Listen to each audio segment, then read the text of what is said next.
Kim Chiu at Paolo Avellino may big announcement, aminin na kaya nila ang kanilang relasyon sa kanilang mga fans.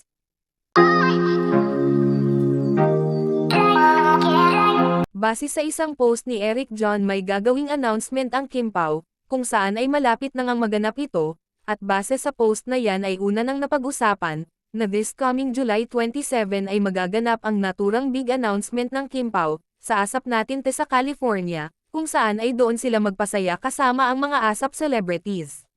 Samantala, absent si Kimi sa It's Showtime ng 2 araw kung saan ay busy ito sa pag-shoot ng kanyang mga endorsement, at kahapon nga ay nagpabelo ang ating Chinita Princess kung saan ay ready na nga ito sa magaganap na revelasyon.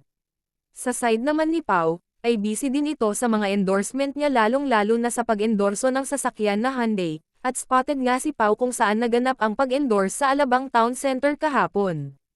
Kung mapapansin ay isa din endorser si Kim sa naturang sasakyan pero wala ito sa naganap na endorsement sa Alabang, base sa malapit ni Kimi, ay busy si Kim sa kanyang rehearsal at mga shoot sa kanyang mga endorsement. Kim is here! Finally, she never goes to Makati. I'm so excited. Yes, Siya sabi ba? nga ni Doc, nakakuha ko ng visa to Oo nga, Makati. more visa siya. But anyway, ang gagawin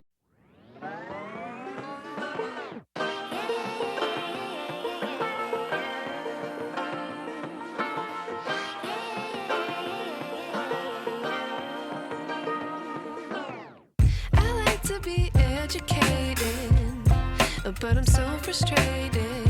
Hello to my loneliness. I guess that ignorance is bliss.